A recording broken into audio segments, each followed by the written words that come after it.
Ladies and gentlemen, let's welcome innovation thinker Dr. Christine生.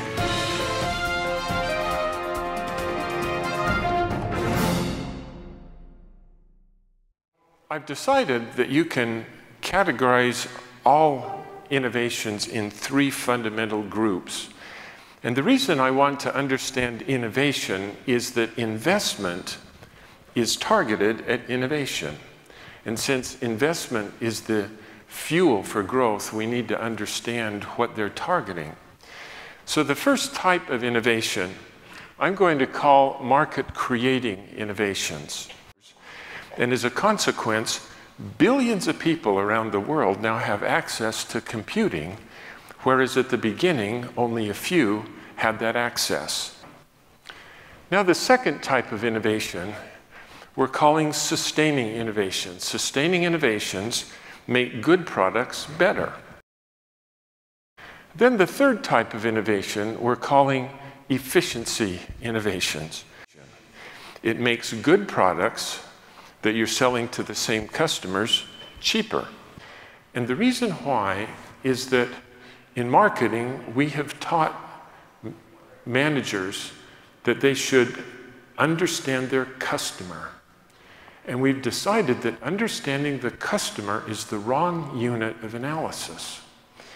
But rather, we need to understand what the customer is trying to do. And we call that the job to be done.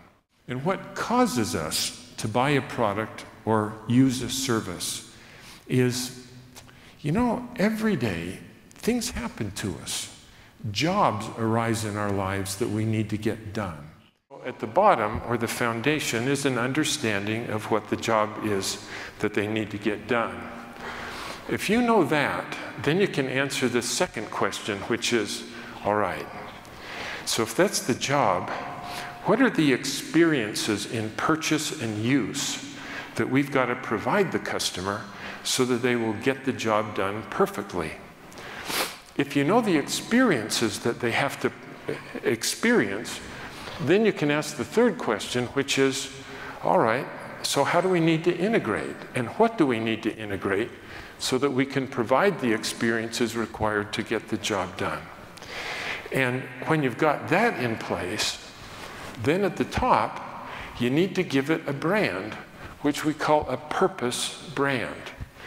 And the reason why that is important is if you have a product that is orchestrated with all of these experiences and the way you've integrated to do the job perfectly, then when people realize that they have this job to do, there has to be a brand that pops into their minds that causes them to say, oh my gosh, there's something that I could hire to get the job done perfectly.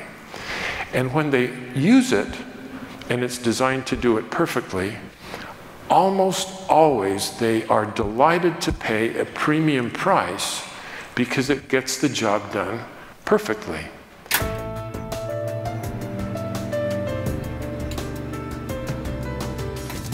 Would you share your challenges that Asia companies try to keep on doing the disruptive innovation and try to lead the global market? I think this is really very high demanding task for most of the company. Yeah, because most of the company actually is, once they get into this business, they have find a way to survive. So even people, they don't bother about this is a disrupt or not. Or if they don't read your book, actually they don't care. Right? So I mean the disruptive innovation actually is very demanding. Right? I mean, even, and to fit into that category also is not so easy. Right?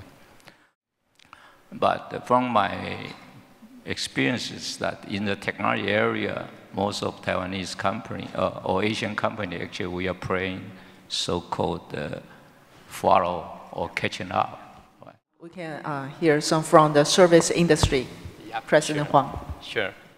When we talk about disruptive innovation, the first impression most people have is Apple, Google, Amazon, and Facebook, and so on. But we start to have more example in Asia. For example, Alibaba, Line, or MediaTek, TSMC from Taiwan. We have to focus on the job done. So I think it really, we should change our mindset to focus on what is the really job the customer want to get done, and then to focus that.